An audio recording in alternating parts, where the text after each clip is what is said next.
Hi guys, so my So Hayley Jane box has just arrived through the door. You will see I'm in a different location today. This is because this is actually my kitchen, which is where I work, and you are propped on my sewing table right now.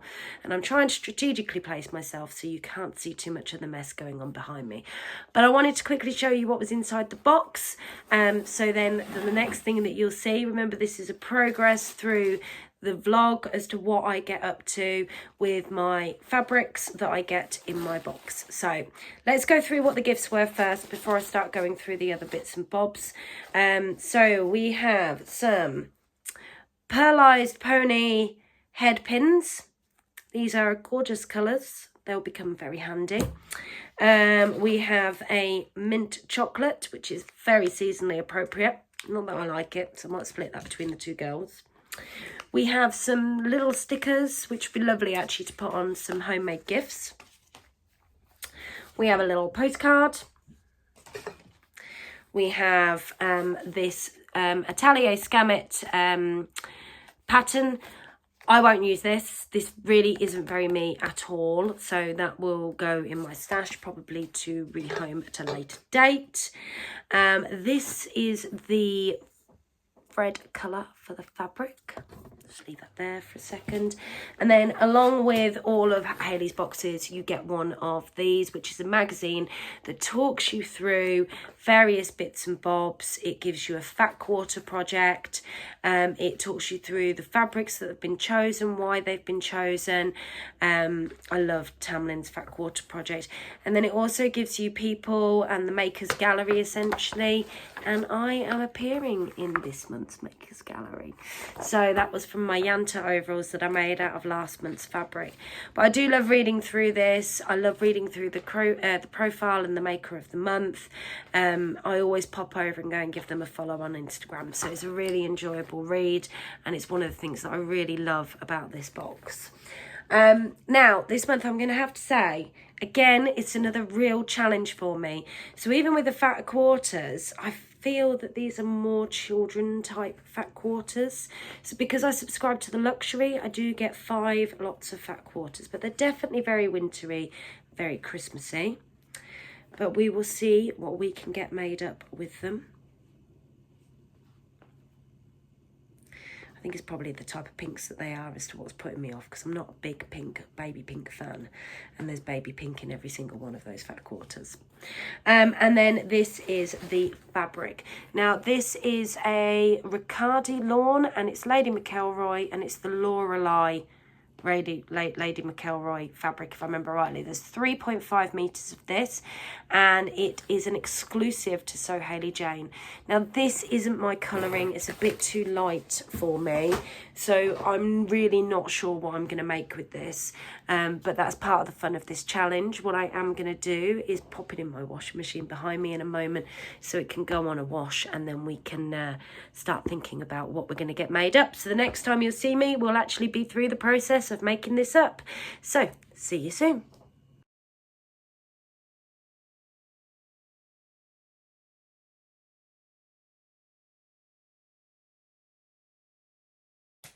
So I've made a decision about what I'm going to make with my So Hayley Jane fabric this month. It's going to be the Sabina skirt. So let's get this thing cut out.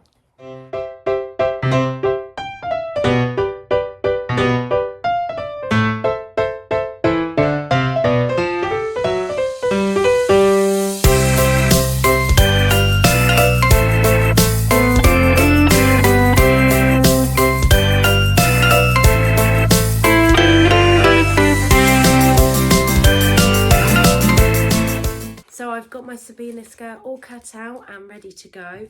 Shouldn't take me much longer than an hour and a half to get whipped up, so you're going to come along with me. Just wanted to show you that I've been using these pearlized head pins that came in the So Hayley Jane box. I thought it'd be nice, as I'm making the So Hayley Jane makeup, to actually use the pins that came with it to pin it all down on here. So let me take you to my sewing machine where we can carry on getting this Sabina skirt made up. So the first thing that I'm going to do, now I'm doing this slightly different from the pattern instructions, I am deviating slightly. So the finish on the pockets that the instructions have you do is a French seam. I don't do the French seam. I sew along here and then I overlock. So I am going to do this slightly differently. I am also a rebel because I don't stay stitch like the instructions say. So I'm going to get on and get my pocket bags done.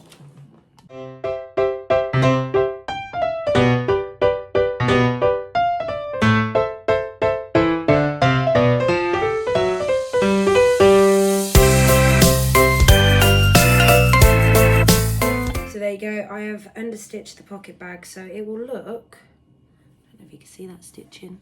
It's in black, I've done it in a contrasting colour. So that's the inside of the bag. So what will happen is that's the actual pocket, and the way that these are constructed, so if I can just,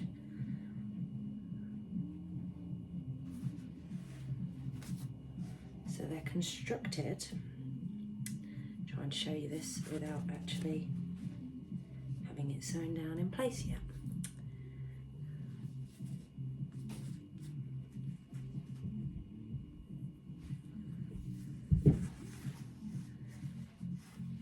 So it will look, I don't know why I'm trying to show you this, because on this fabric I don't think it's actually going to show, but it will look like that. And because I've understitched that bit there, that will stay nicely on the inside of that fabric. So what I was trying to explain to you, and have now actually done, so the pocket bags are in, and you can see here they're basted in place, so that is the slanted pocket like that. And because we have done that understitching there like that, it all tucks under really nicely, and then the pockets are just basted in place until we start joining the side panel, the back piece, and then the panel at the top. But that's both pockets are now in. I know it looks huge, but obviously don't forget it's an elasticated waist, and I have cut slightly bigger because I like more gathers. So the next thing that I'm going to do now on this is get the back piece and I'm going to attach those right sides together, and it will start to look more like a skirt, so I'll show you when I've done it.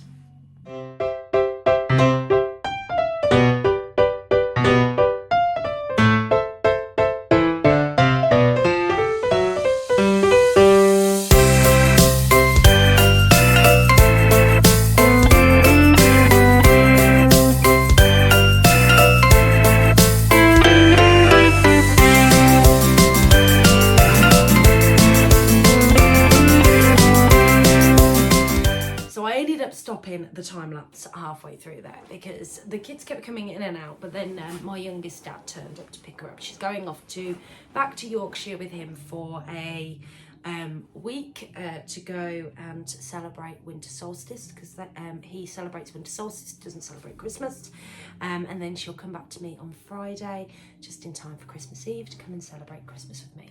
So I've sewn the back and the front piece together. So this is the front piece, and there you can see the pockets. I know it's a very busy print, so you can't really see that if I'm honest, but there you go, that is that. So the next thing that I've got to do is I've got to take that's the ruffle, where's the actual band, there it is. So I've got two pieces of this, this is the front waistband, so I will sew both of them together, fold it over, iron it flat, folded, and then I will attach them to this and then insert the elastic and then overlock round, close up the hole for the elastic and then overlock round. And it is starting to take shape now, because the last step after that is just to do the ruffle and add the ruffle to the skirt, and then it will be done. So see how quickly this is coming together. So I'm going to go ahead and get this on. I will try and show you pieces of what I'm doing throughout. So I have just joined my two waistband pieces together. And then what I'm going to do is I'm going to press this and fold like that, so it looks like a waistband. And then I'm going to pin that round, leave a gap to insert the elastic. So let's get to pressing, shall we? Move you back here. So I am just about to press this now down so it starts to look more like a waistband. So I've just pressed my seams, and then I'm going to take this piece like this, fold it in half, and I'm going to press gently. And then that will give me, and I do the same with the other side just because it gives me my starting points.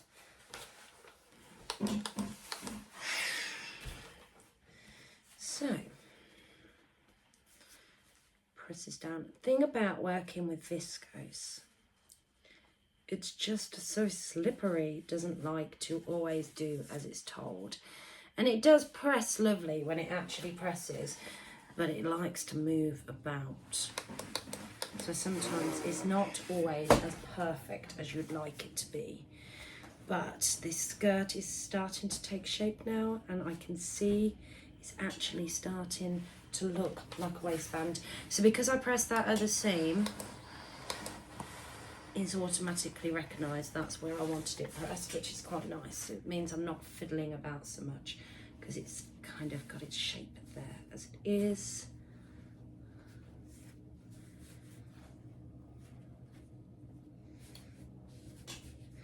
So I use this as a bit of a base because, as you can see behind me, my sewing table is a small space. I don't have a dedicated sewing room. I literally have my space in the kitchen that is a work desk by day and a sewing table by night. So whenever I've got the ironing board up, it kind of becomes a bit of a ground for lots of different stuff to get put against. So this is my waistband, so you can see there. And what we'll do is we are going to pin this to the skirt. So we just need to find the top of the skirt. There is the top of the skirt. Turn it inside out, shall we?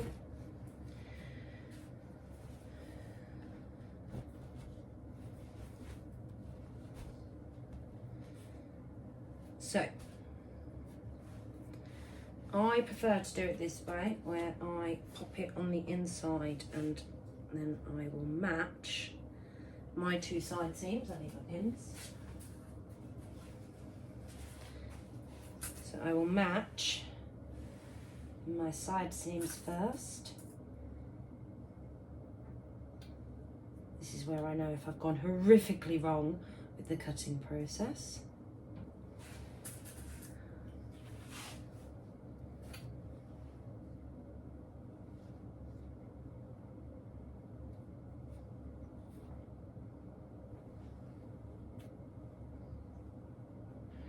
Apparently I can't talk and concentrate at the same time. Should make you chuckle. So that is my two side seams and it looks like it fits perfectly, so that's good. So what I'm going to do is I'm going to pin this all in place now, and then I am going to sew, remembering to leave a gap to insert the elastic.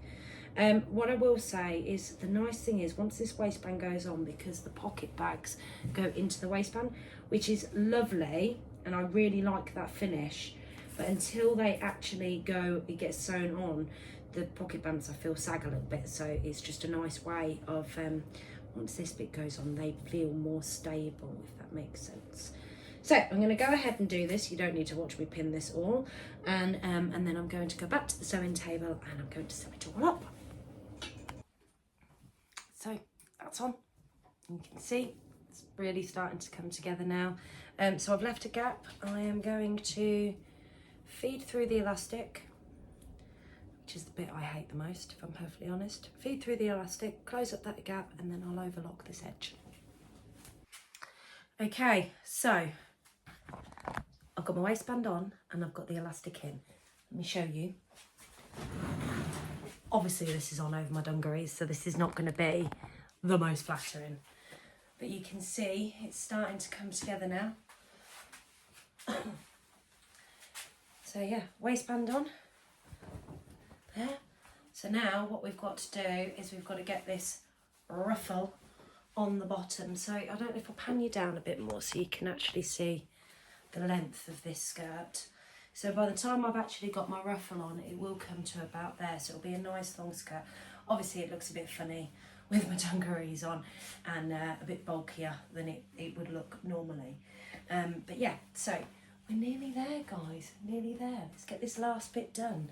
But I just love these pockets, and I can just see this with a black polo top. I think it will look lovely, but I will show you at the end when we're finished. Let's get the next bit done. Okay, so I just wanted to pop on and show you quickly. So I've done my bottom tier, they're joined, and what I've also done is I've hemmed it.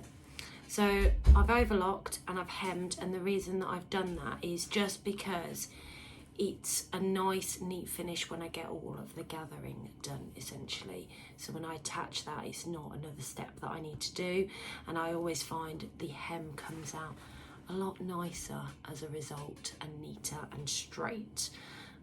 So yeah, that's what I've done. I don't know how you guys do your hems on this. I think Crystal at my social thread also noted that she liked to do her hems like that. So I'm going to pop some gathering stitches in, and then I'm going to attach it to the skirt, gather it in, and that will be that done.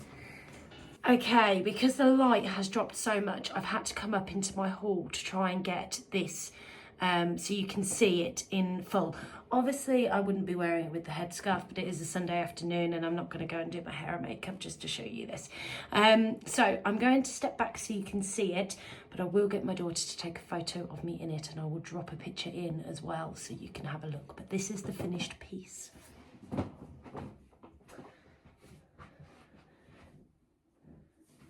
So I have got the ruffle on the bottom,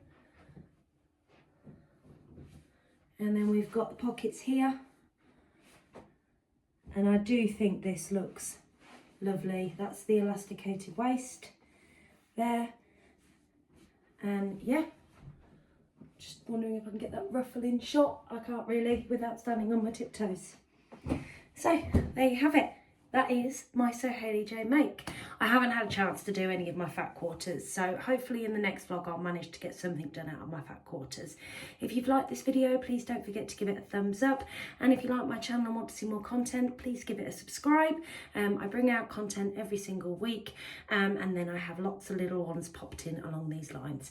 Please leave your feedback below on what you think of the Sabina skirt. Again, like I said, this fabric is a bit of a challenge for me because it's not in my colour palette, hence why I've gone for the Sabina skirt. So I've got that break, that gap in colour before the end.